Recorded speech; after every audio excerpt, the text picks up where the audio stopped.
Olá pessoal, nós vamos falar hoje sobre os tipos de necrose. Então nós vimos na aula passada a diferença entre necrose e apoptose. Nós vimos que a apoptose ela sempre está relacionada ao processo de morte fisiológica, né? Mas também patológica, isso é a apoptose. E a necrose ela está relacionada mais ao processo patológico, tá? Então a necrose, outra diferença entre as duas é que a necrose ela está relacionada com a morte do tecido, tá? Então, uma região tecidual ali daquele órgão, ela pode morrer. E a gente, né, nós denominamos isso de necrose. Enquanto que a apoptose, ela é a morte programada de uma única célula, tá? Só relembrando, necrose está sempre associada a um processo patológico e a apoptose pode estar associada a um processo patológico ou fisiológico, tá? Então, nós temos aqui a ação dos agentes agressores que causam a necrose. E aí nós temos 4 tipos de ações que vão seguramente causar um processo necrótico, que são a redução de energia, ou por isquemia, ou por hipóxia, tá? Então, se eu diminuo ou se eu acabo causando ali uma obstrução, e isso impede o sangue chegar até uma determinada região ali daquele órgão, aquelas células que dependem, né, daquele vaso para suprir as suas necessidades nutricionais e gasosas, elas vão sofrer e podem evoluir para um processo necrótico. Outro ponto é a produção de radicais livres, que são moléculas instáveis, que quando têm acesso, quando entram no nosso corpo, acabam desestabilizando proteínas e enzimas que podem ser vitais aí para o nosso metabolismo celular. O terceiro ponto são ações diretas, né, sobre enzimas e agentes químicos e toxinas. Então, a presença de toxinas, por exemplo, né, provenientes de bactérias, né, podem causar lesão no nosso tecido. E a agressão direta à membrana plasmática e à membrana nuclear, que é a carioteca. Então, esses aqui são os 4 mecanismos, tá? A ação dos agentes agressores, os 4 pontos onde os agentes agressores eles podem agir para causar um processo necrótico. E aí nós vamos ter 6 tipos de necrose. Nós vamos ter a necrose de coagulação, a liquefação, a caseosa, a gangrenosa, a gordurosa e a fibrinoide. E aí nós vamos ver agora como ocorre cada um desses tipos de necrose, tá? E nós começamos a estudar o processo de necrose por coagulação ou também necrose isquêmica. Ela tem origem etiológica na isquemia ou na hipóxia. É quando ocorre alguma obstrução no vaso ou diminuição no fluxo sanguíneo. E isso faz com que as nossas células, né, acabem aí entrando nesse processo de hipóxia. Bem, geralmente nesse tipo de necrose, nós temos a arquitetura do órgão preservado, como vocês estão vendo aqui no caso do coração, tá? Então, a gente tem essa região esbranquiçada aqui, que é uma região de necrose. E percebam, né, que ela continua ainda com uma arquitetura, né, do órgão aí, ela mantém a arquitetura do órgão preservado, diferente de outros tipos de necrose, como, por exemplo, a necrose de liquefação, tá? Então, a necrose de coagulação, gente, ou necrose isquêmica, ela pode ocorrer em qualquer órgão sólido, como pulmões, fígado, pâncreas, tá? Agora, em tecidos que são ricos em lipídios, como por exemplo o cérebro, a gente já vai ter, né, a necrose de liquefação. Então, no cérebro, a necrose de coagulação ou isquêmica, ela recebe outro nome, que é a necrose de liquefação, tá? Então, o que a gente está vendo aqui, basicamente, nós vamos ter o fluxo sanguíneo, tá? Nós vamos ter aqui o sangue, uma obstrução aqui do vaso sanguíneo e uma diminuição desse fluxo sanguíneo, tá? Essa diminuição do fluxo sanguíneo ou essa completa obstrução aqui, se caso, né, ocorresse uma obstrução aqui completa, vai fazer com que esse tecido que dependa desse vaso acabe entrando ou desenvolvendo esse processo necrótico. E aí, macroscopicamente, o que a gente observa é esse aspecto um pouco mais branco do que as células aqui do tecido normal, tá?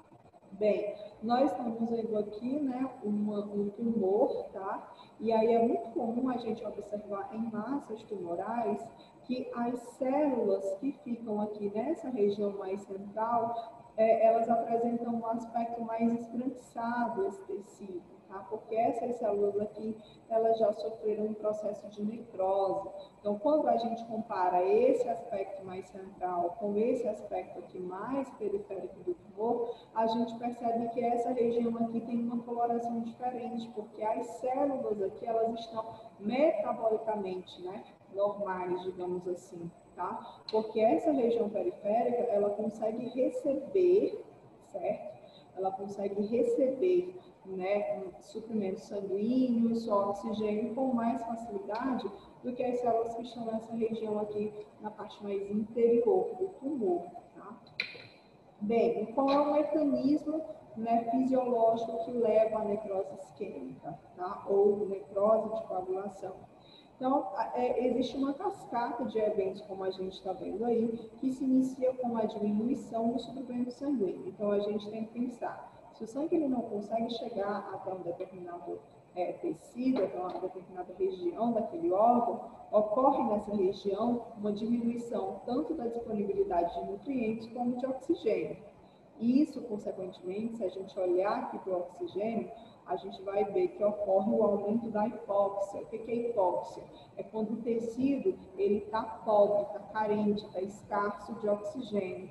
Tá? Então, o surgimento dessa hipóxia em um tecido sadio faz com que as células elas funcionem de forma descompensada. Tá? A ausência de oxigênio impede que ocorra a respiração celular, tá? Proveniente aí das mitocôndrias. Então, quando a gente, né, quando o sangue leva oxigênio para as nossas células, esse oxigênio ele é captado lá pelas nossas mitocôndrias, para que essas mitocôndrias utilizem esse oxigênio para a produção de ATP, que é a moeda energética das nossas células. Mas quando a gente tem um suprimento deficiente de oxigênio, quando o nosso tecido está com níveis de oxigênio muito baixos, as nossas células elas ativam aqui outra via, tá, de respiração, que é a chamada via de respiração anaeróbia. Qual é o problema dessa via? O problema dessa via é que, além dela produzir uma quantidade muito baixa de ATP, quando a gente compara com a produção aí, né, de ATP pelas mitocôndrias, essa via ela também produz ácido pirúvico. E o ácido pirúvico vai sofrer uma transformação, né, ele se converte em ácido lático. Tá? Então, né, a produção desse ácido lático é muito ruim para a célula, porque quanto mais a célula precisa de energia, mais ela aumenta essa demanda da respiração anaeróbia. Então, mais ATP ela vai tentar produzir por essa via, consequentemente ela vai produzir mais ácido lático, tá? E aí esse ácido lático é ruim por quê? Porque ela faz com que o citoplasma celular ele se torne ácido. E isso é ruim. Por que é ruim as nossas células elas ficarem com o citoplasma ácido? Porque o ácido ele começa a inativar as nossas proteínas e as nossas enzimas. Sem proteínas e enzimas dentro das nossas células, não tem como elas funcionarem, certo? Então, nesse caso de necrose de coagulação ou necrose isquêmica, ocorre uma desnaturação de proteínas estruturais e de enzimas de células. Com isso, o tecido morto necrosado, ele não é digerido por enzimas, tá?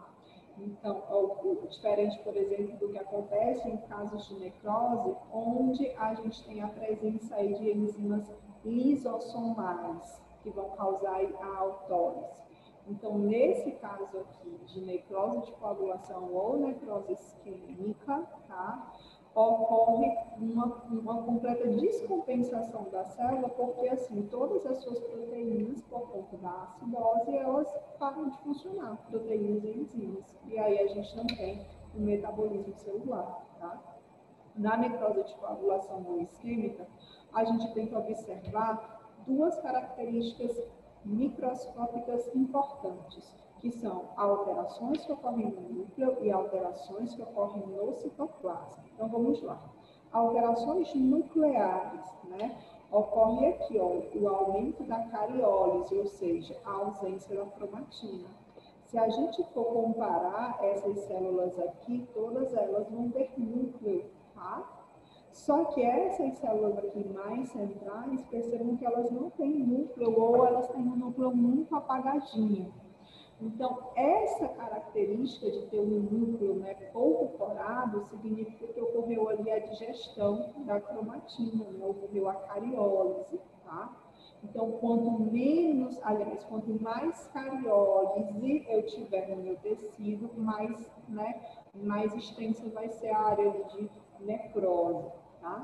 Nós também vamos ter alterações citoplasmáticas, que é quando ocorre o aspecto, ocorre no citoplasma um aspecto de substância coagulada, acidofilia e granulose. Tá? Então, olha só, as alterações no citoplasma, como as enzimas e as proteínas elas vão estar digeridas, tá? O citoplasma ele vai ficar assim, bem coagulado, certo? Assim, com um aspecto mais aquoso. Sem falar que ele ainda vai ter um aspecto granular. Lembrem que o citoplasma ele foi ali digerido, as proteínas e as enzimas presentes ali no citoplasma estão todas digeridas por conta aí do aumento da acidez desse citoplasma. Tá? Bem, nós temos aqui a foto de duas lâminas, uma do hepatócito íntegro e outra de hepatócitos em necrose. O que é o hepatócito? São células do fígado, tá? Então, o que a gente está analisando aqui são células do fígado. Observe aqui a presença, olha, esses pontinhos mais escuros são justamente os núcleos das células. E observe que as células, elas possuem uma delimitação. Você consegue dizer aonde começa e onde termina uma célula, tá? Nos hepatócitos em necrose, percebam que a quantidade de núcleos aqui ela é bem menor. Então, olha só, tem toda essa região aqui que basicamente não tem núcleo, tá? Significa que isso tudo aqui é uma célula? Não. Significa que esses núcleos estão em cariólise, eu quase não consigo ver, né? Os núcleos eles já foram desmanchados, tá? Digeridos, por conta aí do aumento da acidez, certo? Bem, outro tipo de necrose, né, é a necrose liquefativa ou por liquefação. E aí ela vai ter como etiologia, ela vai ser causada pela liberação de grandes quantidades de enzimas lisossômicas. Então, preste atenção. No caso da necrose, por necrose de coagulação, né, a gente vai ter o aumento da acidez do citoplasma que vai inativar enzimas e proteínas. No caso da necrose liquefativa, nós vamos já ter aqui a presença das enzimas lisossomais, tá? E essas enzimas lisossomais, elas podem ser provenientes tanto, né, das vesículas lisossomais do próprio indivíduo, como também das vesículas lisossomais que são liberadas por células do sistema imunológico quando o indivíduo está passando por um processo de infecção. Isso já vai ficar um pouco mais claro. Então, por exemplo, aqui a gente tem um infarto cerebral, tá?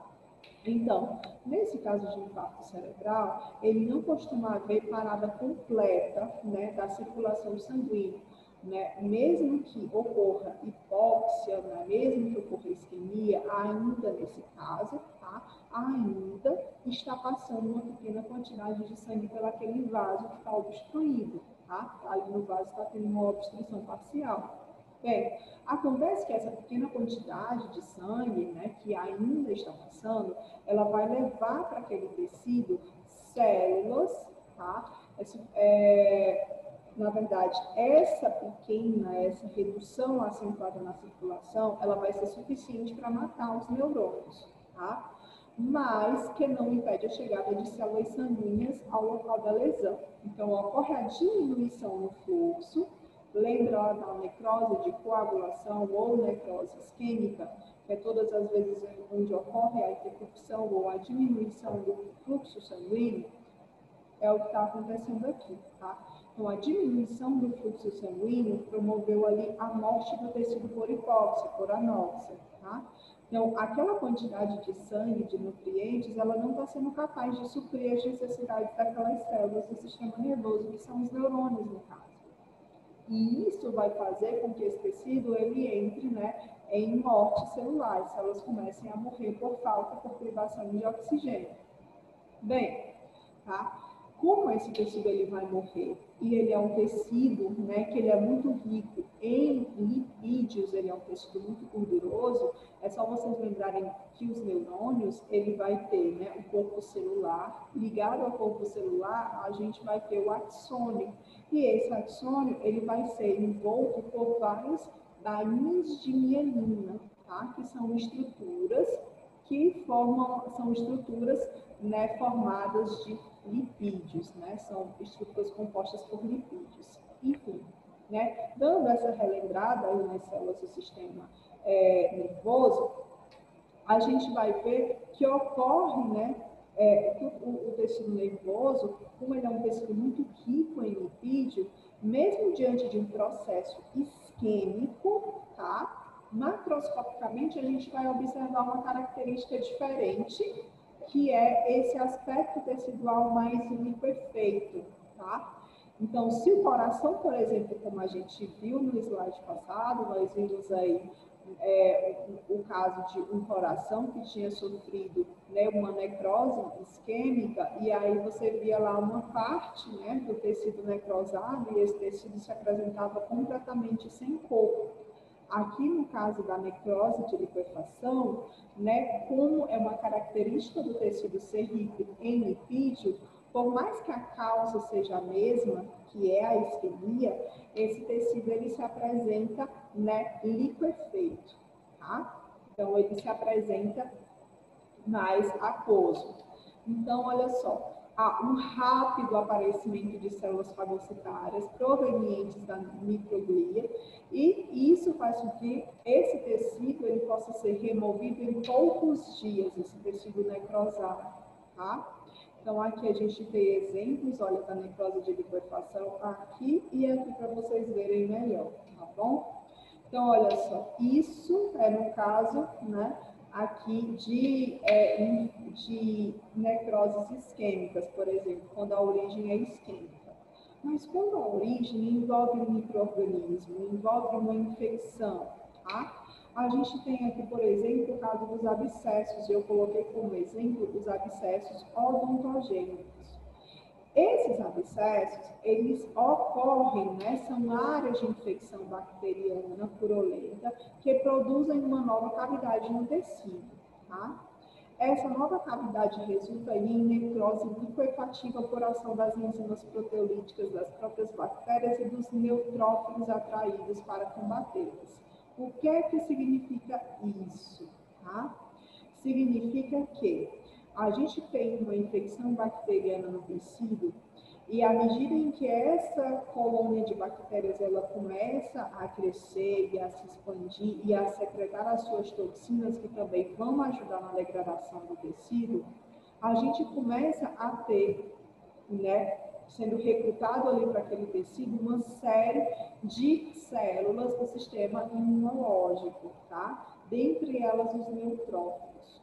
Então, os neutrófilos são células que são responsáveis por acabar, né, com esse tipo de infecção. Aí, como estou mostrando para vocês, os abscessos. Então, assim, os neutrófilos, eles chegam e eles liberam as suas enzimas lisossomais para que essas enzimas elas consigam chegar até as bactérias e degradar ali as estruturas bacterianas. Só que, claro, né, a gente tem uma grande quantidade de neutrófilos, tá, fazendo isso. Então, vai uma grande quantidade de neutrófilos para o local da infecção. Essa grande quantidade de neutrófilos jogando ali, né, naquele mesmo local, uma grande quantidade de enzimas lisossomais para digerir aquelas bactérias, isso vai fazer com que também ocorra a digestão do tecido, tá? Daquele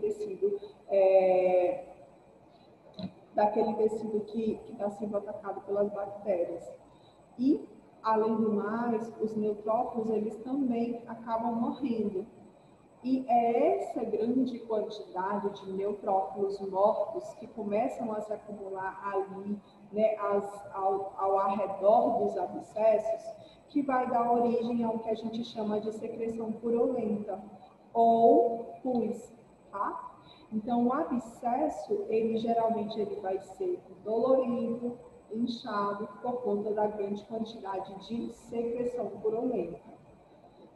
Então, no caso aqui dos abscessos odontogênicos, a maioria das infecções de origem odontogênica, ela vai se originar a partir da necrose pulpar. Então, é quando ocorre a morte da polpa, e com isso a bactéria que causou a morte dessa polpa, ela acaba invadindo ali os tecidos periapicais e periodontal, tá? E pode levar à formação de abscessos como esses aqui que vocês estão vendo. Então, no caso aqui da paciente, né, a gente vai ter aqui essa área, tá, de necrose cutânea, e aqui vai ser o local onde ocorreria a drenagem espontânea. Percebam que tem aqui uma espécie de uma projeção, tá? Também chamada de fístula cutânea. Então, essa drenagem ela pode ser espontânea, quando esse abscesso ele sai por si só, ou ele também precisa ser drenado com a ajuda de profissionais qualificados para isso, tá? Bem, continuando ainda nos abscessos, a gente vai falar agora dos microabscessos. O que é um microabscesso? Tá? O microabscesso ele vai ser um conjunto de duas estruturas. É uma colônia bacteriana, que geralmente vai ficar aqui no meio, tá? E ao redor dessa colônia bacteriana vai haver uma espécie de células inflamatórias, basicamente de neutrófilos. Então, esses dois conjuntos aí vão estar formando o que a gente chama de microabscessos.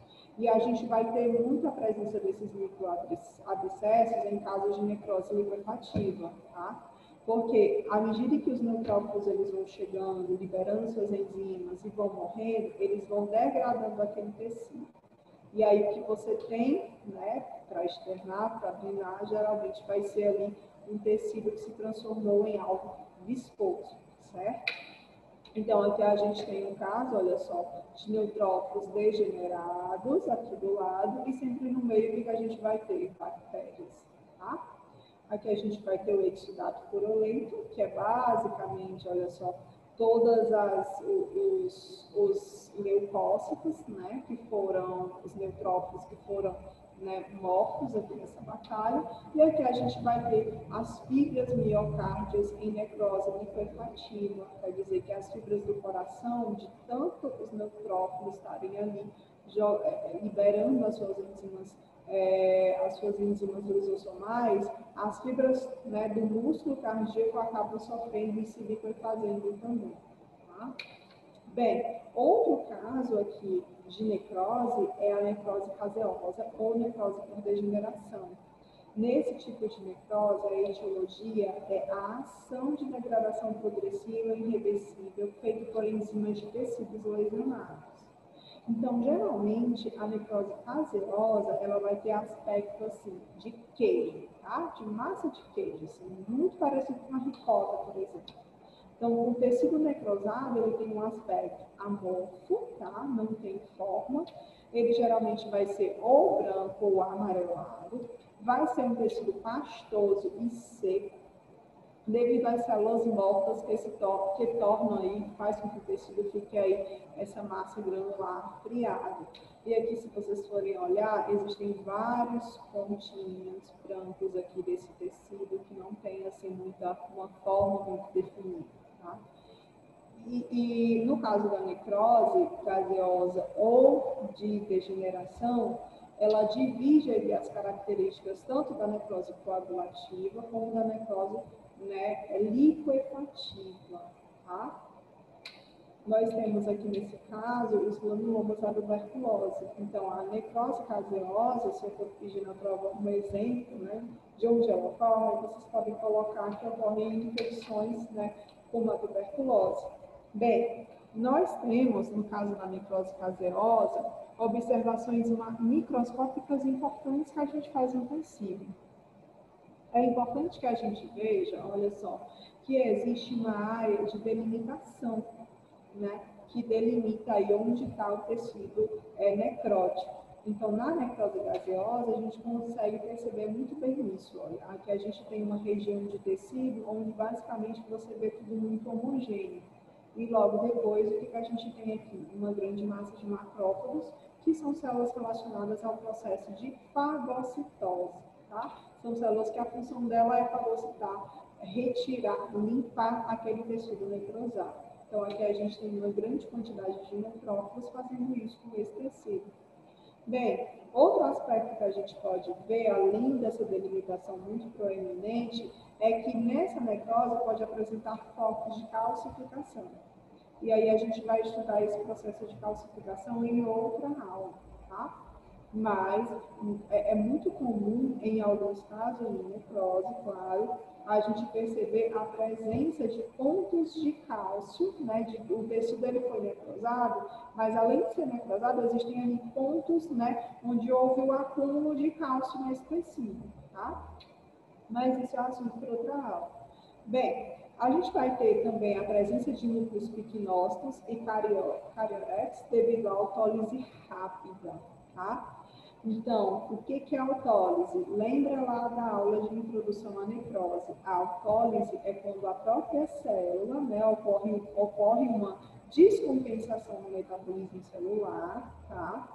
Onde a célula para de produzir ATP ou ela diminui a produção de ATP, isso causa uma descompensação aí na bomba de sódio e potássio, isso causa uma descompensação na bomba de sódio e potássio, nas bombas de cálcio, e isso faz com que haja um acúmulo desses íons dentro aí das células, tá? Enfim, toda essa alteração no metabolismo celular vai fazer com que haja, né, uma descompensação aí no funcionamento dos lisossomos, que são organelas responsáveis pelo processo de digestão celular. Então, os lisossomos, eles são bolsas cheias de enzimas digestivas, que são usadas somente quando a célula precisa digerir algum nutriente para ela. Só que nesse caso, como a célula está com o funcionamento todo descompensado, essas bolsas lisossomais, elas são liberadas no citoplasma da célula.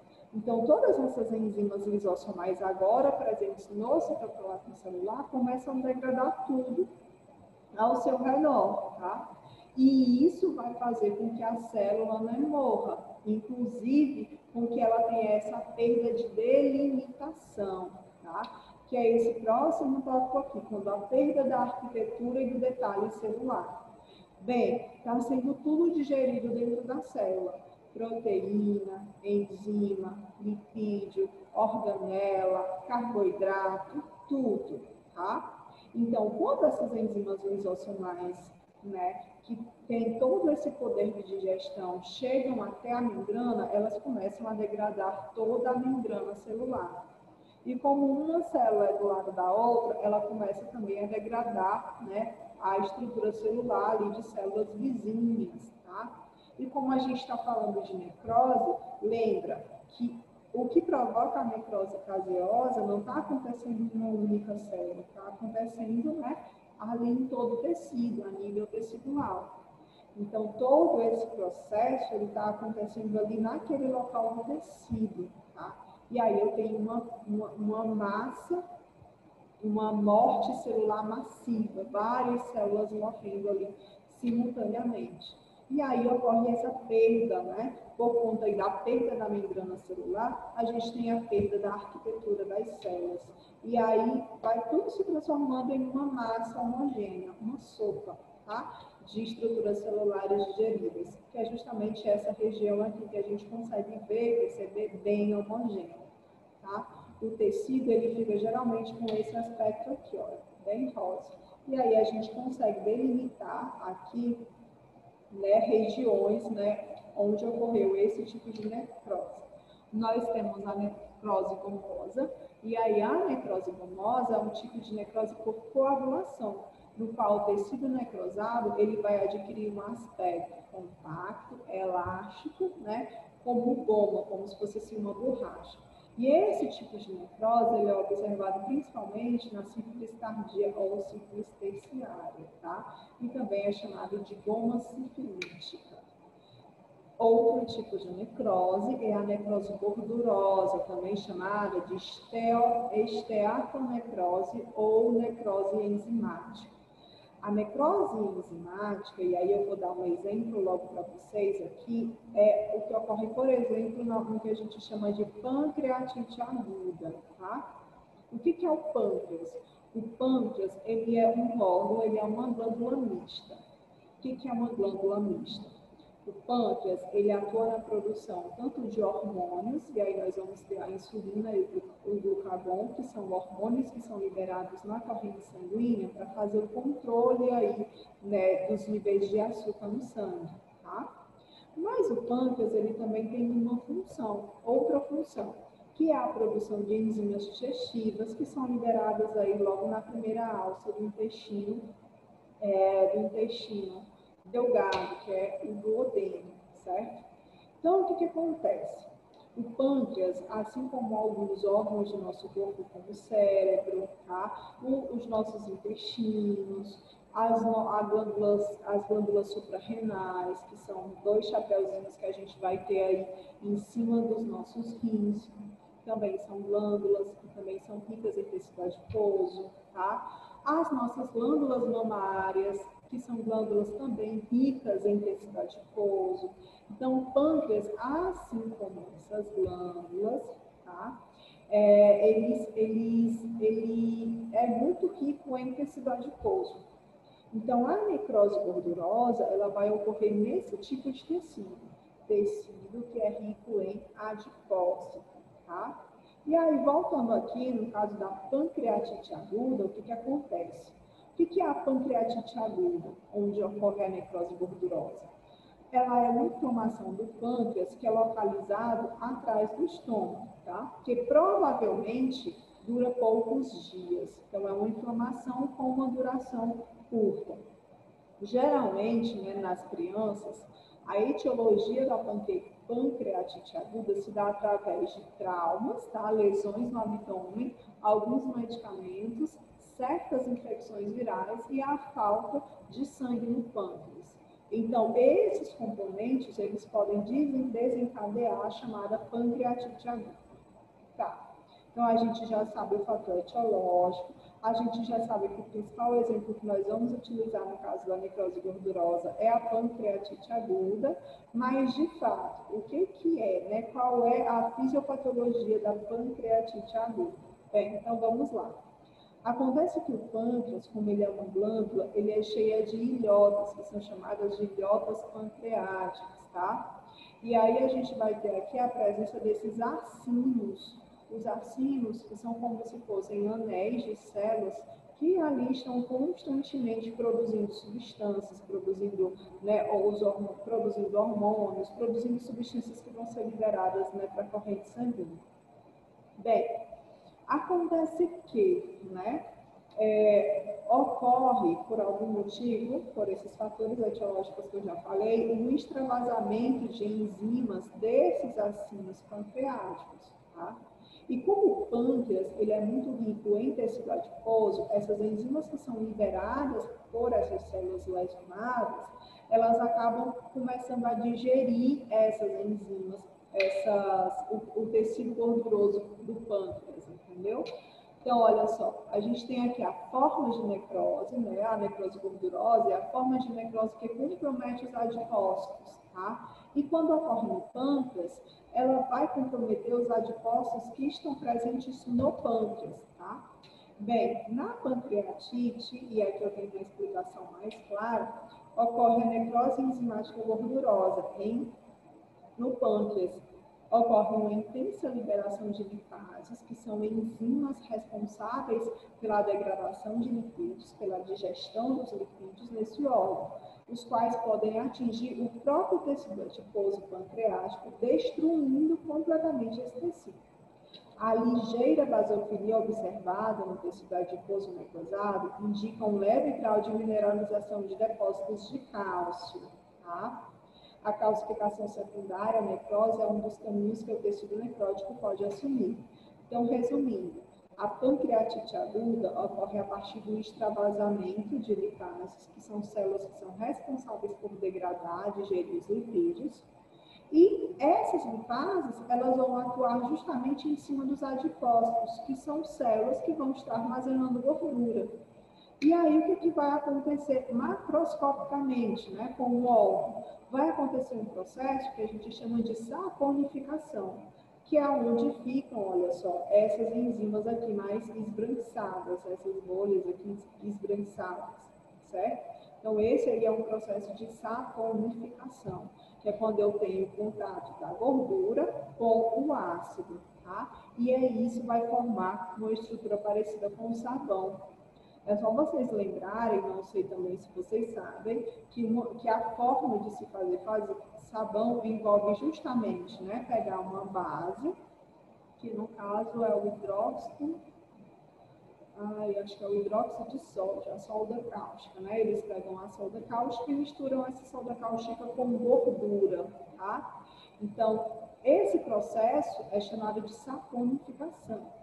Basicamente é o que acontece aqui, tá? Só que aqui a gente tem a digestão da gordura por enzimas ácidas. E no caso aqui da produção artesanal de sabão que se faz, ocorre a digestão da gordura por uma base, que é o hidróxido de sódio, certo?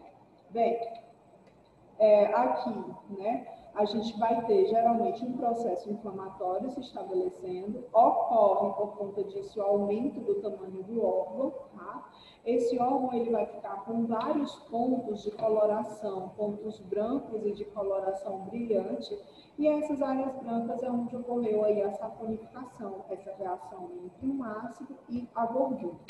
Bem, então essa daqui é a necrose gordurosa, tá? A necrose gangrenosa, tá? É a forma de evolução da necrose. É a forma de evolução da necrose resultante da ação de agentes externos sobre o tecido que foi necrosado, tá? Então, é causada por uma condição de saúde em que há uma interrupção do fluxo do sangue para algumas partes do corpo. Então, a gangrena, né, ela vai ter aqui como principais fatores risco pessoas que têm, por exemplo, diabetes, que têm o sistema imunológico um pouco comprometido, tá? A pessoa que tem diabetes, são pessoas que são mais resistentes à dor, porque começa a ter uma degradação ali do tecido nervoso, tá? Dos pés, das mãos, das extremidades. Então, quando a pessoa se fere, muitas vezes ela pode nem perceber que está ferida, e isso pode facilitar a instalação de micro-organismos. Fatores como tabagismo, alcoolismo, lesão traumática, como esmagamento, congelamento, né, queimaduras. Então, o próprio congelamento, ele pode, às vezes, se você passa muito tempo com a mão gelada, com a mão numa temperatura muito baixa, né, você pode perceber que a sua mão, a tendência dela é ir ficando roxa. Quanto mais tempo você passa com a mão exposta a uma temperatura muito baixa, né, mais roxo vai ficando o tecido, tá? Nós temos aí o caso da aterose, feridas, pós-cirúrgico, enfim. Então, todos esses são fatores de risco para o estabelecimento da gangrena. E a gangrena, ela ocorre sempre que há a interrupção do fluxo sanguíneo, tá? Bem, nós temos dois tipos de gangrena. Nós temos a gangrena seca e a úmida. Bem, vamos lá. Na gangrena seca, ocorre desidratação do tecido necrosado, tá? Então, o tecido ele foi necrosado e aí ele é desidratado. O tecido ele fica com esse aspecto de pergaminho. Também é chamado de mumificação. Esse tipo de gangrena seca, ela é muito comum nas extremidades dos dedos, do nariz, né, dos artérios. Normalmente, ele vai ser devido a processos isquêmicos como diabetes, porque, como eu falei, na diabetes a gente tem um acometimento de estruturas nervosas e também um acometimento dos vasos sanguíneos. Então, os vasos sanguíneos, através de uma reação imunológica, eles também são danificados. E aí pode acontecer que essas lesões provocadas no vaso sanguíneo possa interromper o fluxo de sangue para uma determinada extremidade, como o pé ou o dedo, por exemplo. E isso vai fazer com que se estabeleça ali um processo de hipóxia, ocorra a necrose daquele tecido, tá? E como a pessoa que tem diabetes, vai ter também esse problema de percepção de dor, esse processo ele vai estar acontecendo e a pessoa ela vai estar sem sentir nenhum conforto, nenhuma dor, tá? Então, normalmente, né, como eu já falei para vocês, devido a processos isquêmicos como a diabetes. A gangrena seca, ela tem essa coloração azulada ou negra, normalmente circundada por uma inflamação nítida do tecido. Então, aqui a gente tem esses casos, onde o tecido está completamente seco, né?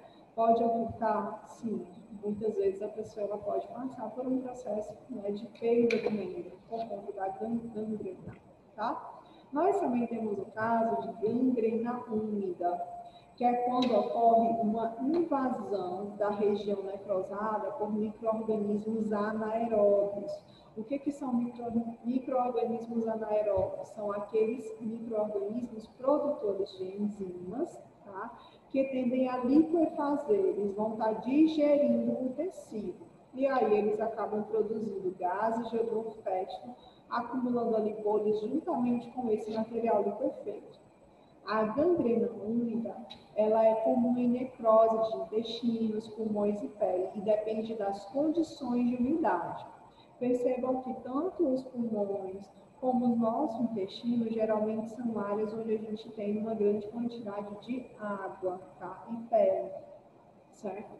Então, por isso que a gangrena úmida ela é mais fácil de se instalar nessas regiões. A absorção de produtos tóxicos também pode provocar essas reações sistêmicas, né? Induzindo aí ao choque séptico. Nós temos outro tipo de gangrena, que é a chamada de necrose gangrenosa, ou, desculpa, necrose gangrena gasosa, desculpa, tá? A gangrena gasosa, ela geralmente é secundária à contaminação do tecido necrosado, então o tecido ele já está necrosado. Só que o que acontece? Além desse tecido ele estar necrosado, nesse caso de gangrena gasosa, essa gangrena, essa área de tecido necrosado, ela vai ser acometida de germes do gênero Clostridium, tá? O Clostridium ele é um tipo de bactéria e ela vai produzir toxinas que vão causar necrose, mais ainda do tecido, e os sintomas associados geralmente estão relacionados à produção de gás, tá? Então, essa bactéria, ela é uma bactéria da nossa flora normal, ela é uma bactéria da nossa microbiota, tá? Do nosso intestino, então a gente consegue viver com ela de forma harmoniosa, desde que ela esteja lá no intestino fazendo a função dela, mas quando ela vai para outras regiões, ela costuma dar, outras regiões do nosso corpo, ela costuma dar esses pequenos problemas, né? Então, assim,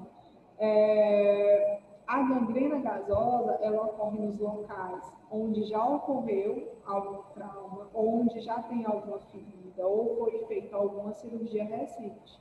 E ela inicia-se repentinamente, tá? E tem um caráter aí, geralmente grave, tá? A pessoa com diabetes, com aterosclerose, com câncer do colo, são as mais vulneráveis ao desenvolvimento desse tipo de gangrena, tá bom? Bem, o outro tipo de necrose, o nosso último tipo de necrose que nós vamos estudar hoje é a necrose fibrinoide. A necrose fibrinoide, ela tem esse nome, pois ela se assemelha microscopicamente à fibrina. A fibrina, ela é um tipo de proteína, tá? Pois adquire um aspecto róseo e vítreo. Há pouca reperfusão, ou seja, pouca circulação morfológica e macroscópica, porém a significância clínica quando ela aparece. Então, a necrose fibrinoide, ela vai ocorrer no sistema vascular. Então, ela vai ocorrer basicamente nos nossos vasos sanguíneos. Ela vai atuar na degeneração desses vasos, tá? Então, ela vai degenerar os nossos vasos. E ela ocorre em algumas situações, como, por exemplo, nas doenças autoimunes, em que o próprio sistema imunológico, nosso próprio sistema imunológico, começa a atacar os nossos vasos, tá? E começa a atacar, vai agredindo a parede dos vasos, e aí vai causando esse tipo de necrose, tá bom? Bem, nós temos aqui um caso de necrose fibrinoide, que é a chamada poliarterite nodulosa, ou PAN. A panarterite nodulosa, ela é periarteriana, ela recebe essas denominações aí. O que ela é? Ela é uma inflamação que vai danificar as nossas artérias medianas e também as nossas pequenas artérias e vai causar, olha só, causado pelas células autoimunes, e ela vai estar causando esse aspecto aqui, tá? Essas lesões provocadas nos vasos, eu não sei se vocês já viram aquelas pessoas que têm aquelas artérias um pouco saltadas, então essas alterações que vão acontecer nos vasos, essas lesões, né, podem fazer com que esse vaso até se rompa. E muitas vezes a pessoa ela precisa de um processo cirúrgico para poder, né, corrigir esse tipo de lesão, tá bom? Então esse daqui é o nosso último tópico, né? Sobre necroses, na verdade, o nosso último tipo de necrose. Bem, a necrose, os mecanismos que levam à necrose, tá? Basicamente foi o que a gente viu aqui. Então, a evolução do tecido necrótico, ele vai se comportar sempre como um corpo estranho, tá? Então, depois que o tecido ele é agredido, que essa agressão ela não cessa, né? E que ela passa a ser uma agressão irreversível, e aí nós vemos que quando o tecido ele passa por um processo irreversível, ele pode, né, seguir dois destinos, ou as células elas entram em, na verdade, né? Quando a célula entra no processo irreversível, ela pode ir ou para a apoptose ou ela pode desenvolver um processo necrótico. Lembrando que um processo necrótico sempre está relacionado com dano do tecido, tá? A apoptose é algo mais pontual, é algo ali daquela célula onde, né, a necrose é um dano tecidual. Então, quando o tecido necrótico, né, ele começa a se comportar como um corpo estranho, que na verdade ele é, tá? Ele vai suscitar uma reação inflamatória na tentativa aí de eliminar um pouco esse tecido. Então, normalmente o que acontece com a gente é, quando a gente está passando quando a gente possui um tecido necrótico, normalmente a inflamação, né, o nosso corpo ele vai reagir através de uma reação inflamatória na tentativa de expulsar esse tecido. Ó, é um tecido que já morreu, que não tem mais função nenhuma para aquele corpo, não tem mais nenhuma função orgânica. Então, é normal que o nosso corpo ele queira expulsar esse tecido. E aí existem alguns mecanismos, tá, que a gente vai abordar de uma melhor forma na próxima aula, mas que eu já vou deixar aqui vocês com água na boca, certo? Então, nós vamos ter como processo de evolução das necroses a absorção. O que é a absorção? Se a área afetada ela for pequena, né, essa absorção desse tecido necrótico, ela pode ocorrer através da fagocitose por macrófagos, por exemplo, tá? Então, quando o tecido ele foi lesionado, automaticamente os macrófagos, né, se for uma área pequena, a gente tem ali os macrófagos indo e digerindo e consumindo aquelas células mortas, tá? Para poder limpar aquele tecido e estabelecer ali a renovação tecidual. Outra coisa que a gente pode ter também é a drenagem. Principalmente, isso acontece principalmente em necrose lipohepatítica. A drenagem, se a área ela for próxima às vias excretoras, né, ou se ocorrer fistulação, como ocorre, por exemplo, no caso dos abscessos, a gente tem aí a drenagem, a possibilidade de fazer drenagem ou espontânea, né, quando a própria pele, o próprio organismo, ele vai tentar expulsar aquele corpo estranho através aí, né, do rompimento, da criação daquela fístula, que eu já comentei para vocês, no caso da necrose lipohepativa, ou através das vias secretoras, tá? Dos vasos linfáticos, que aí, né, o corpo ele vai expulsando. Bem, nós temos também outro mecanismo de evolução da necrose, que são os processos de cicatrização. E aí, nesse processo de cicatrização, a gente vai ter a atuação de uma célula que a gente ainda não tinha falado, que são os fibroblastos.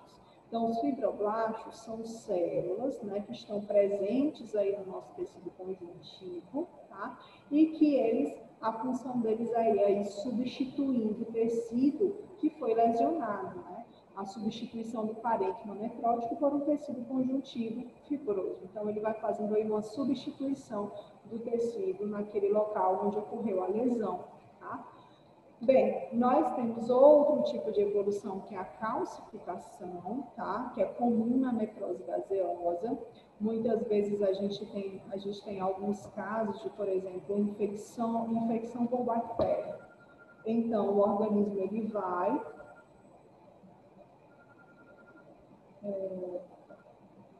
Então, assim, a gente tem um caso, por exemplo, de infecção por bactéria, tá?